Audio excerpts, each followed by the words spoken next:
강행법규를 위반한 약정을 한 사람이 스스로 그 약정의 무효를 주장하는 것은 신의칙상 허용되지 않는다라고 했는데요.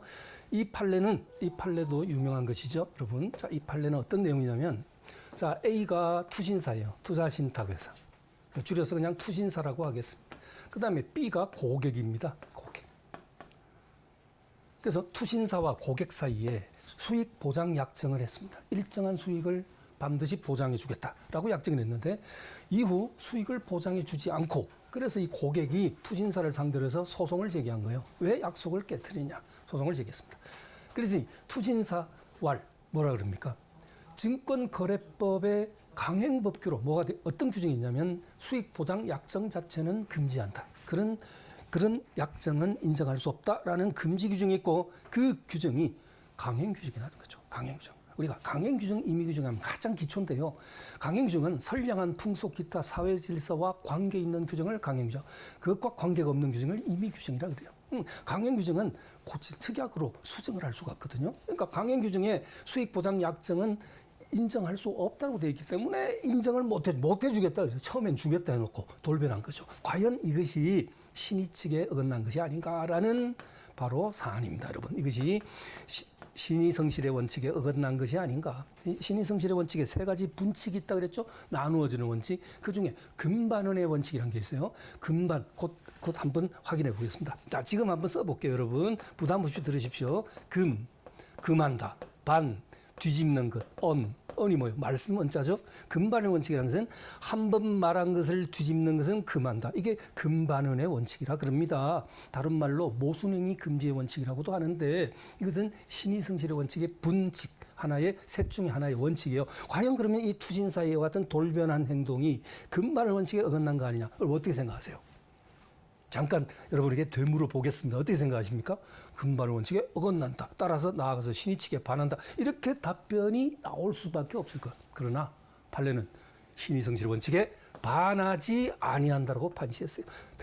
예? 좀 더 디테일에 들어가면 금반의 원칙에 어긋나지 아니한다. 반하지 아니한다. 이렇게 판시했습니다. 그러니까 보통 통상인으로서의 판단을 완전히 뒤집어 버리는 이런 판결, 이런 것들은 시험에 두고 출제를 하는 거예요. 아시겠죠? 각종 국가고시에서는 아주 단골로 출제하는 겁니다. 자, 그렇다면 다시 한번 되돌아가 보겠습니다. 지문으로.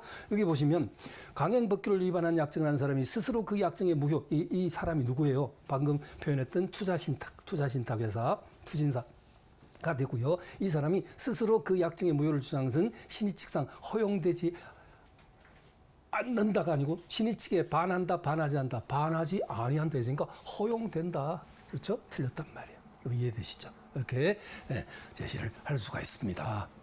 그렇죠. 그러니까 근데 이 대법원 판례에서 왜 신의 측에 반할 것 같은데 왜 금반 원칙에 어긋날 것 같은데 어제 말하고 오늘 말이 서로 배치되니까 신의 측에 어긋날 것 같은데 왜 신의 측에 어긋나지 않는다, 반하지 않는다 했을까요?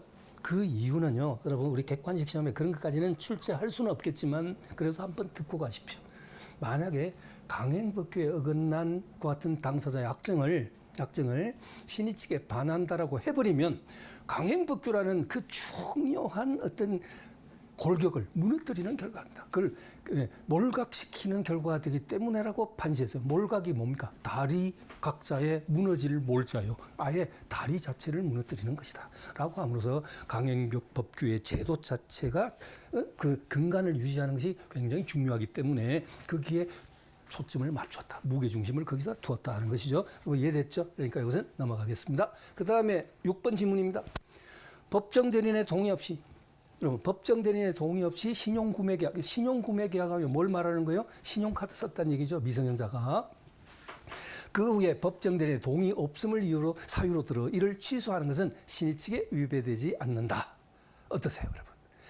자, 우리 민법상 곧 제한능력자 제도로 들어가면 자세히 나오지만 우리 민법에서는요, 제한능력자 제도, 특히 미성년자 제도하고요, 다른 어떤 제도, 중요한 신의칙이라든가 어떤 제도, 이것을 충돌시키면 항상 뭐가 우선하느냐면 제한능력자 제도가 우선합니다. 그만큼 우리 민법은 제한능력자를 특히 가슴에 안고 보호하는 입법 태도를 취하고 있다는 거예요. 특히 미성년자 보호에 아주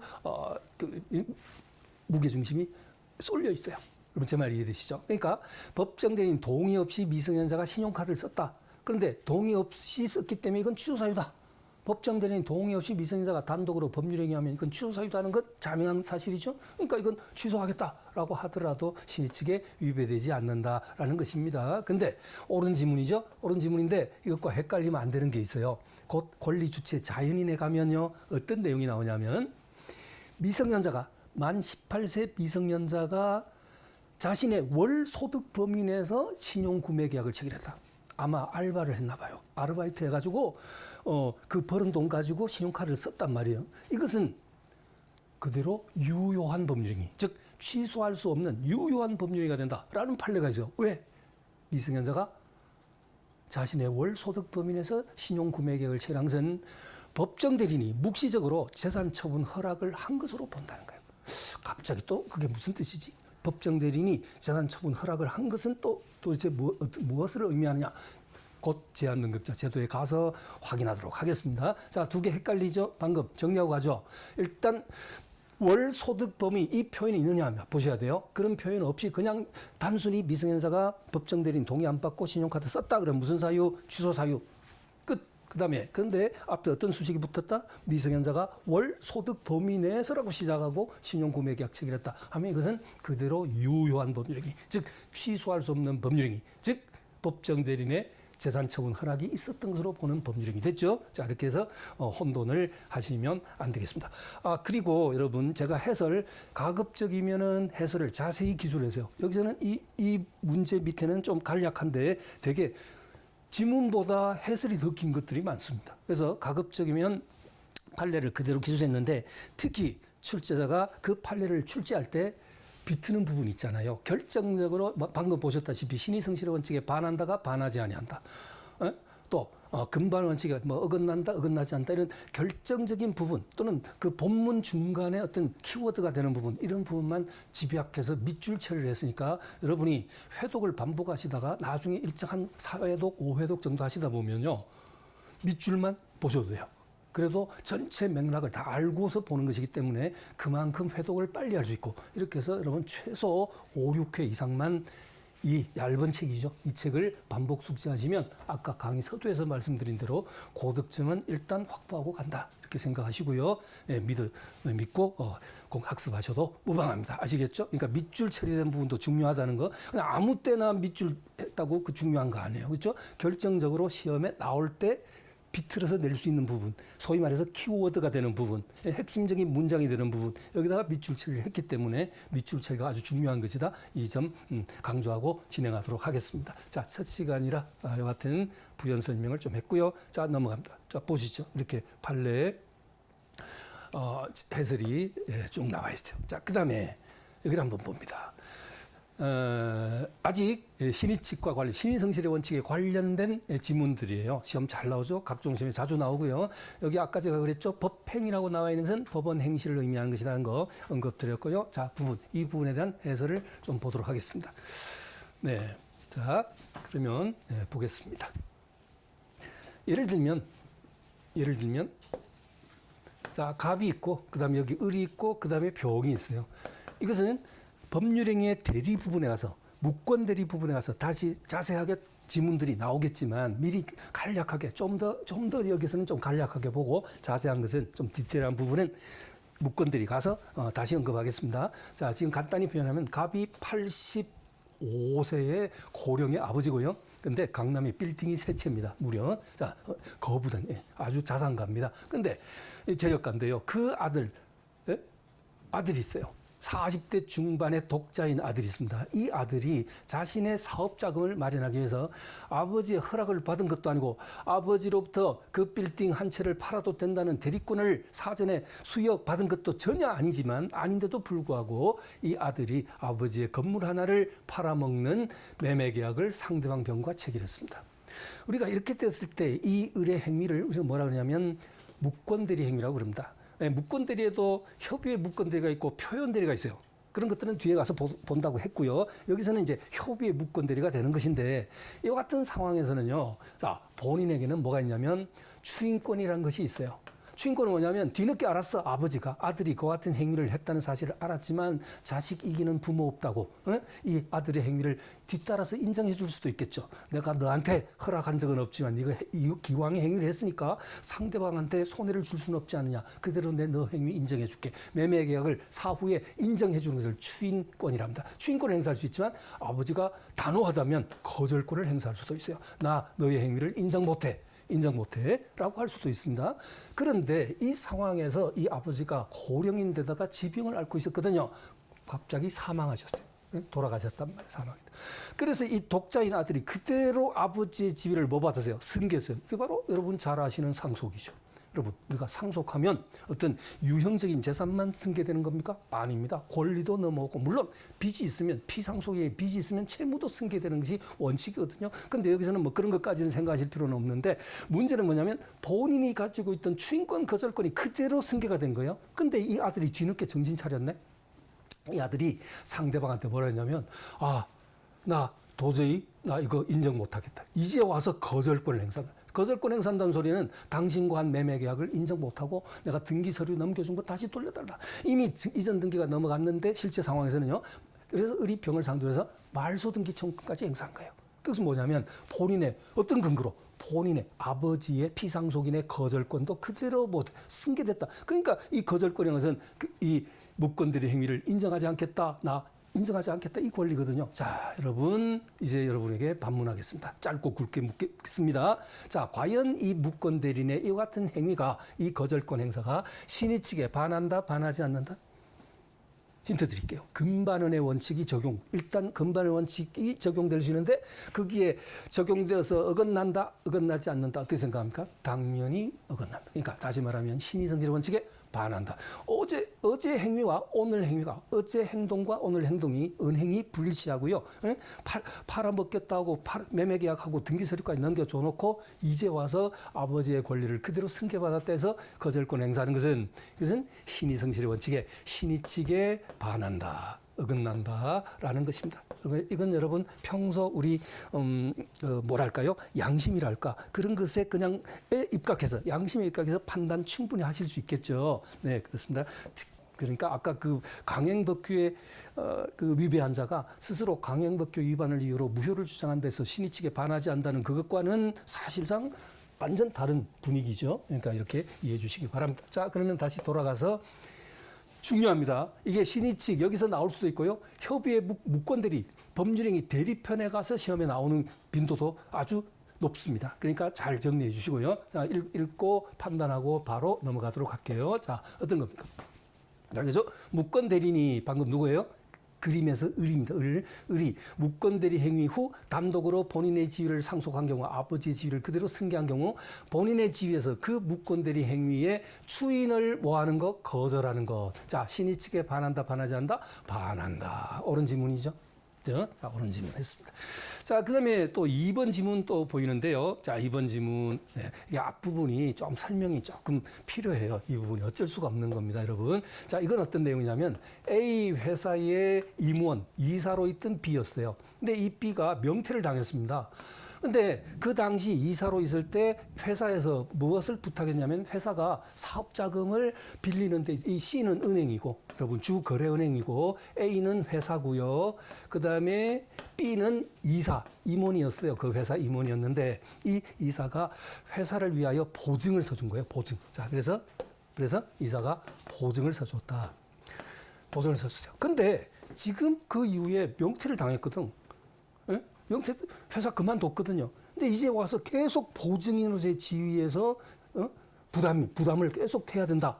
보증 불안하죠. 언제 터질지 알 수가 없죠. 그렇죠? 그래서 불안하다는 거예요. 그래서 이 보증인의 지위에서 벗어나고자 은행을 상대로 해지권 행사한 거예요. 해지권. 무슨 해지권? 보증계약의 해지권 행사. 이게 과연 가능하냐? 이 해지권 행사가 신의성질의 원칙에 반하냐 반하지 않냐는 것인데 조심해야 됩니다.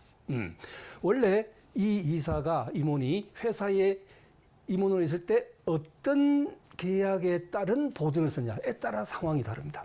그래서 그 보증이 불확정 채무에 대한 보증이냐? 여러분, 불확정 채무. 자, 써보겠습니다. 여기. 불확정 채무에 대한 보증이냐면, 좀 어렵죠, 여러분. 근데 여러분 이미 공부를 해서 기본 기를 갖고 계신 분들도 많이 있을 거예요. 그죠? 자, 이제 좀 날렸는데, 불확정 채무에 대한 보증. 이건 뭐라면, 사례로 보면 포괄금보증이라 해서 이건 터지면 얼마가 터질지가 알 수 없어요. 처음부터 보증 쓸 때 회사가 10억을 빌리면 10억에 대한 보증, 그럼 그걸 확정 채무에 대한 보증이라, 확정 채무에 대한 보증이라 그러고요. 그게 아니라 확정 채무에 대한 보증이 아니라 얼마가 터질지 이게 불확실한, 이걸 불확정 채무에 대한 보증이라고 합니다. 만약에 불확정 채무에 대한 보증을 썼을 때는요, 이 이사는 이제는 이사가 아니라 명퇴당해서 이제 회사에서 나왔다는 거죠. 그렇다면 사정이 달라졌다. 즉 신의성실의 원칙 중 분칙인 사정 변경의 원칙에 입각해서 이 보증 계약을 해지할 수 있다. 그래서 결론 나왔습니다. 불확정 채무에 대한 보증일 때는 해지권 행사가 뭐라고 하시면 돼요. 인정된다. 그런데 확정 채무에 대한 보증이었다. 확정 채무에 대한 보증이었다면 해지권 행사가 허용되지 않는다. 구분하셔야 되겠습니다. 아시겠죠? 그래서 이게 어떻게 문장이 지문이 이렇게 나와 중간에 불확정이냐 확정이냐 여기에 따라서 완전히 답은 달라지니까 여러분 이것 판단 잘 해주시기를 당부합니다. 자, 그럼 이렇게 해서 이 설명을 또 조금 더 깊이 들어가면 여기서 시간이 좀 소요돼요. 그럼 그것은 우리 바람직하지 않습니다. 우리 공부는 이 정도로 딱 끝내는 게 좋겠죠. 자, 다시 본문으로 돌아갑니다. 자, 그럼 이 2번 지문 읽어보십시오. 2번 지문. 그래서 우리 노무사 시험에서는 10년 동안 나온 적은 없네요. 보니까 법원 행시하고 법무사 시험에 나왔는데, 자, 회사의 임원의 지위에 있었기 때문에 부득이 회사와 이 제3자는 누구를 말하는 거예요? 은행. 그래서 회사와 은행과의 사이에 계속적 거래. 네, 이 계속적 거래. 이것이 바로 뭐냐면 불확정 채무에 대한 채무를 얘기한 거예요. 그래서 계속적 거래 이렇게 나오면요, 확정적 채무 이런 것에 대한 대되는 개념으로서 불확정 채무로 이해하시면 돼요. 그래서 계속적 거래에서 발생하는 회사의 채무를 연대 보증한 사람이 그 회사에서 퇴직하여 임원의 지위에서 떠난 경우 연대 보증인은 특별한 사정이 없는 연대 보증 계약을 일방적으로 뭐 할 수 있다. 해지할 수 있다. 였습니다. 그래서 여기 확정 채무, 불확정 채무 안 보이지 않느냐라고 여러분 반문할 수 있지만 바로 이 부분이 키워드입니다. 계속적 거래. 이것은 무엇을 의미하는 것이다? 불확정 채무를 의미하는 것이다. 라는 거 여러분 이해할 수 있겠죠? 네, 됐어요. 자, 그다음에 또 넘어갈게요. 그다음에 옳은 지문. 자, 그다음에 3번 질문입니다. 사정 변경의 원칙에 의한 계약 해제가 인정되는 경우 그 사정에는 계약의 기초가 된 객관적 사정만이 포함된다.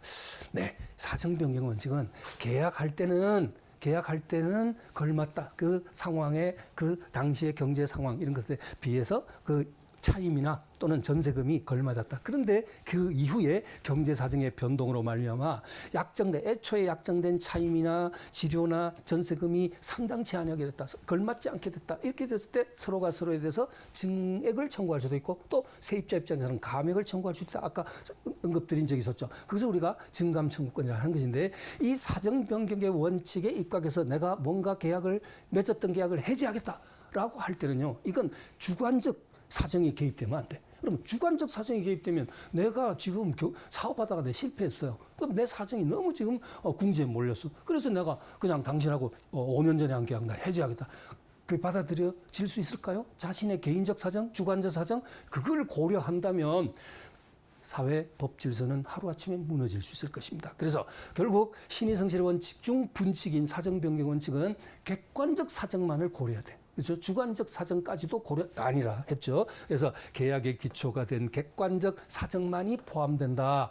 그리고 여러분 우리가 객관식 지문에서 뭐만 그렇다 또는 반드시 그렇다 언제나 그렇다 항상 그렇다 그런 지문은 거의 틀리는 지문 확률이 대단히 높죠. 그렇지만 예외도 있습니다. 뭐뭐만이 그렇다면 의심을 해야 되지만 여기는 그렇지 않습니다. 아시겠죠? 극히 예외가 있다는 점도 언급드리고요. 그다음에 마지막 4번 지문입니다. 채무자가 소멸시효 완성을 주장하는 것은 신의 측에 반하여 권리 남용으로 될 여지가 없다 했는데 이 지문이 없다 때문에 틀린 거거든요. 자, 이게 여러분 최근이네요, 그죠? 자, 22년이면 뭐 작년, 재작년 출제 지문인데 이게 이제 뭘 얘기하냐면, 자, 이것도 해설을 보시면 해설이 상당히 깁니다. 보십시오. 보세요. 이게 지금 해설이 좀 지우고요. 이 부분이거든. 이 7번. 이게 다음 페이지까지 연결돼 있어요. 대단히 길죠. 그러니까 이것을 압축해서 제가 무슨 뜻인지 설명드리도록 하겠습니다. 이 페이지에서 바로 하죠. 어떤 사안이냐면요. A가 채무자예요. B가 채권자입니다. 근데 이 채무자가 채권자에게 자꾸 어떤 행동을 하냐면 당신 나한테 채권 추심 안 해도 나 절대로 나중에 소멸시효 주장 안 할게. 통상 우리가 민사채권, 예를 들면 대여금 채권 있잖아요. 그냥 쉽게 말해서 돈 빌려주고 받을 수 있는 채권, 소멸시효가 몇 년이죠? 10년입니다. 그래서 10년 동안 채권자가 채무자에게 대여금 채권 행사를 하지 않으면 그 채권은 소멸시효에 걸려서 없어지잖아요. 그죠? 그래서 채권자가 이렇게 권리 행사를 하지 않고 있으니까 A가 또 자꾸 안심을 지키는 거예요. 나한테 그런 권리 행사 안 해도 설사 당신이 나한테 10년 동안 권리 행사하지 않아서 소멸시효가 완성되더라도 나 절대 소멸시효 주장 안 할 거야. 나 반드시 갚을 거야. 그래서 자꾸 안심을 시켜서 안심시켰다가 진짜로 10년이 경과가 되니까 돌변한 겁니다. 돌변해서 소멸시효 주장을 하는 거예요. 자, 그러면 아까도 여러분 제가 또 표현을 했었지만 우리 가장 기본적인 우리들의 양심의 입각에서 여러분 판단해 보십시오. 네, 어렵게 생각하지 마시고 과연 이 A의 행동이 신의 측에 어긋난다, 어긋나지 않다. 당연히 어긋나죠. 당연히 어긋나죠. 그렇죠. 자꾸 안심을 시켰단 말이죠. 바로 그 사례입니다. 그래서 여기 보시면 채무자가 소멸시효 완성을 주장. 그러니까 이 지문은 여러분 시험에 재작년에 나온 지문이지만 출제자가 사실 좀 지문을 너무 줄였어요. 실은 너무 줄여가지고 약간 여기 이게 판단에 따라서는 그러니까 답이 복수답이 될 가능성도 사실 없지 않아 있다. 저는 그렇게 분석을 했거든요. 그런데 일단은 여기에 대해서는 시비를 걸지는 않겠습니다. 일단 보십시오. 그러니까 채무자 의도로만 판단해서 OX 판단하겠습니다. 자, 출제자 의도, 채무자 의도가 아니라 자 보시면 채무자가 소멸시효 완성을 주장하는 것은 했는데 예? 주장 안 하겠다 해놓고 이제 와서 주장했다는 소리예요. 이것은 신의 측에 반하여 권리남용으로 될 여지가 없다는데 신의 측에 반하고 권리남용이 될 수 있다. 이렇게 없다가 아니고 있다. 됐죠? 됐습니다. 간평에도 나오고 법행. 근데 또 이런 성향이 있어. 어떤 시험, 국가고시 시험, 자격시험 하나에서 그 연도에 그 판례가 나오죠. 그러면 어떤 또 성향이 있냐면요. 그 해에 출제되는 다른 자격시험에도 같이 연속적으로 나오는 경우가 있습니다. 최근에 나온 대법원 전원합의체 판결, 중요한 판결. 그건 지극히 당연하죠. 그건요, 모든 시험에 다 나옵니다. 제가 지금 그걸 얘기하는 게 아니라 이런 식으로 이미 판례가 제시된 지는 오래된 판례다. 오래된 거지만 항상 중요하게 다루는 판례다. 이게 예를 들면 2022년도에 가장 먼저 실시되는 국가 자격시험 있잖아요. 거기에서 출제 떴다 하면 그 바로 한 달 뒤에 이루어지는 출제되는 노무사 시험, 그다음 간평 시험, 그다음 법무사 시험 연속적으로 나올 가능성이 있다. 이렇게 봅니다. 법무사는요. 성격이 좀 독특해서 법원행시라 법무사는 주무 주무 부서랄까 이것이 법원이죠. 법원 행정처, 법원이니까 아무래도 성향이 약간 다르기 때문에 같이 포함시키는 것은 약간 좀 무리가 있지만 대부분의 자격시험에서는요, 그런 성향이 있습니다. 자, 그거 좀 참고 좀 해주시기 바랍니다. 자, 그 다음에 계속 진도 나가보도록 하겠습니다. 자, 여기 했죠, 여러분? 해설 자세히 나와 있고, 밑줄 중지하자 하는 표현 드렸고요. 자, 그 다음에, 방금까지 여러분이 보신 내용이 그 딱딱하고 어렵고, 그런 좀 지겨울 수 있는 그런 부분이었습니다. 뭡니까? 민법 총칙의 제일 앞부분, 서러운 부분에서의 신의성질의 원칙, 권리남용 금지 원칙, 이것과 관련된 내용이었습니다. 자, 지금 이제 나오는 내용은 아직도 서러운 서설 부분인데요. 민법상 권리, 사건에 대해서 보시겠습니다. 자, 여기 보면 사건, 우리 민법상 권리, 사건의 성격이 올바르게 연결되지 않은 것은 했는데, 자, 지문으로 분해해서 공부를 하다가 또 객관식 문제 자체를 통으로 분석하는 이런 문제도 또 중간중간에 있습니다. 이건 이제 분해하기가 그렇거든요. 이게 지문 하나하나 띄워놓기가 애매하죠. 그래서 자, 2019년 노무사 시험에 출제되었던 문제. 자, 한번 보시죠. 자, 물권, 지배권. 여러분, 이거 나오면 사건 중에서 권리의 종류 중에서 가장 시험에 잘 나온 게 뭘까요? 가장 시험에 잘 나오는 게. 내용상 분류, 작용에 따른 분류, 효력상 분류, 그 다음에 등등등 있는데요. 여러분, 가장 시험에 잘 나오는 것은 작용에 따른 분류 또는 효력상 분류라고 합니다. 예, 지배권, 청구권, 형성권, 항변권 이 분류가 가장 시험에 잘 나와요. 이 사건에서 한 문제가 뜨는 경우가 있는데 떴다 하면 어디서 나온다? 바로 방금 제가 말씀드린 작용에 따른 분류 또는 효력상 분류 같은 말이에요. 거기서 출제가 됩니다. 자, 그런데 이것은 뭐가 있냐면요. 예, 핵심 정리가 있어요. 핵심 정리. 제가 아까 그랬잖아요. 첫 시간에 우리 교재의 장점, 지문을 10년치 지문을 완전 분해해서 학습, 습득하는 이런 장점 있지만 또 하나 제가 장점이 있다는 게 뭐였어요?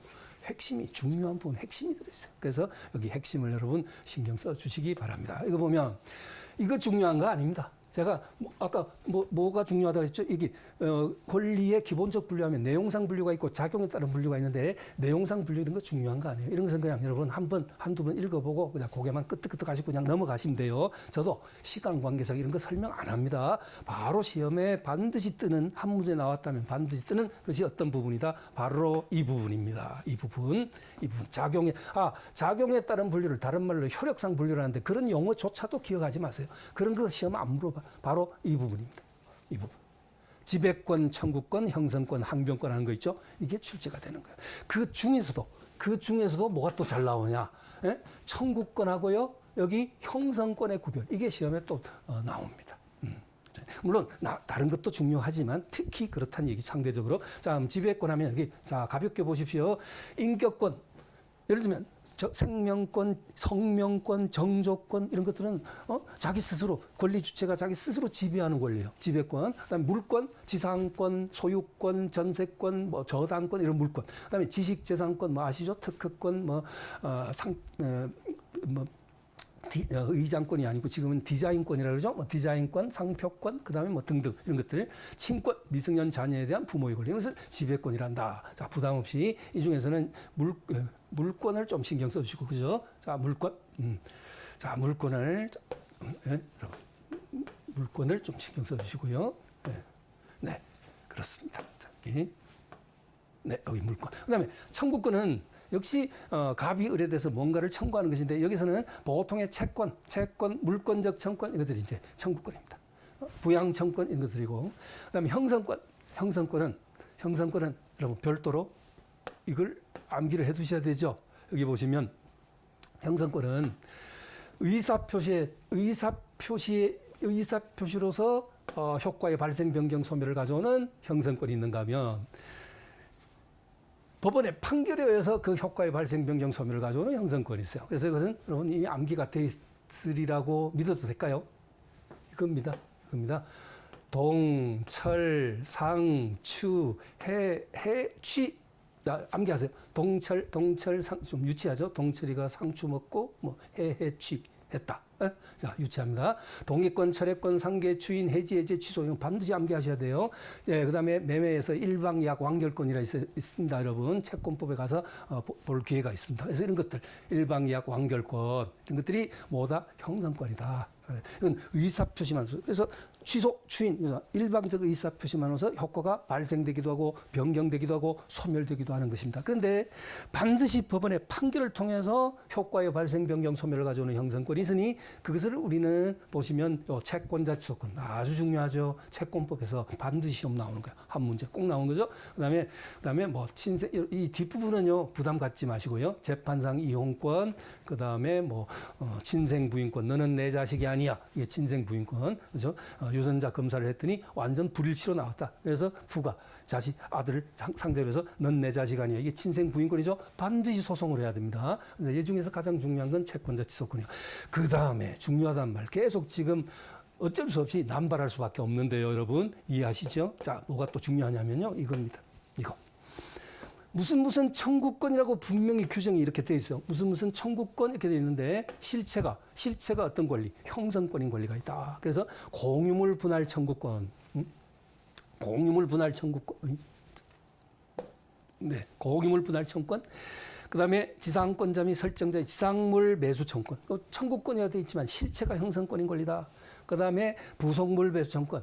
자, 그런 것들은 대부분 물권법에 나오는 내용이에요. 예를 들면 지상권자가 2년분 이상 지료를 체납하면요.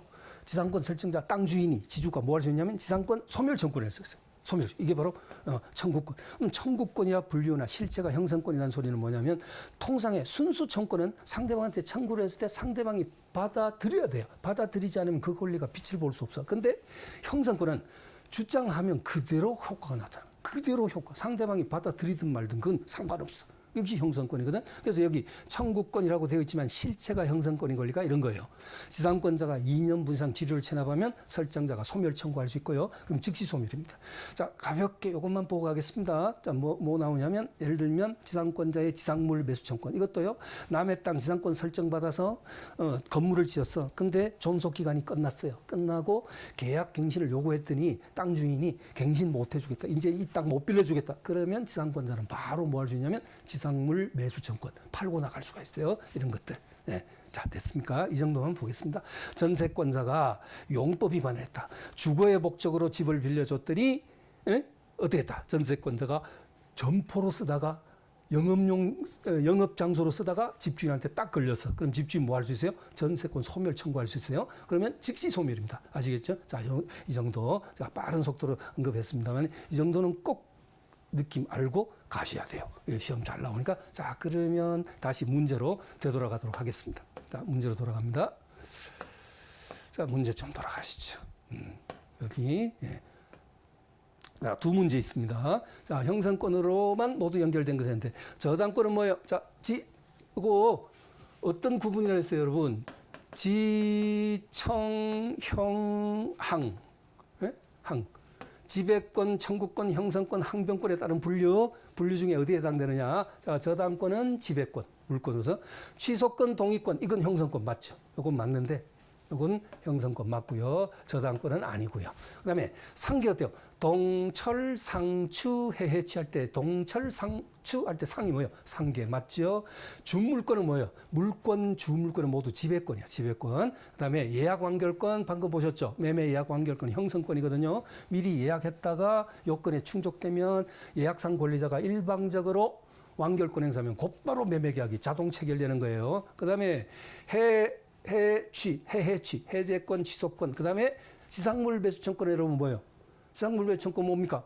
청구권이라 분류나 실체가 어떤 권리? 형성권인 권리 해서 이 3번이 정답 되겠습니다. 이렇게 됐죠? 자, 그 다음에 4번 추인권, 해지권, 형성권 맞고요. 물권적 청구는 청구권이고 여기 지, 청, 형, 항 중에 지배권, 청권, 형성권, 항변권 중에 청구권이고요. 그 다음에 해지권, 형성권 맞죠? 부양청구는 청구권이고 그 다음에 부속물 매수청구는 형성권이고 그렇죠? 청구나 분류나 실체가 형성권인 권리. 이게 짧은데 지문이 정말 짧은데 이런 거 은근히 신경 쓰이는 경우가 있죠. 그렇죠? 그러니까 자, 이런 정도 해주시면 되겠습니다. 자, 그러면 넘어갑니다. 자, 넘어갑니다. 다음 문제로 넘어가 보시죠. 자, 넘어갑니다. 네, 권리 주체가 나오네요.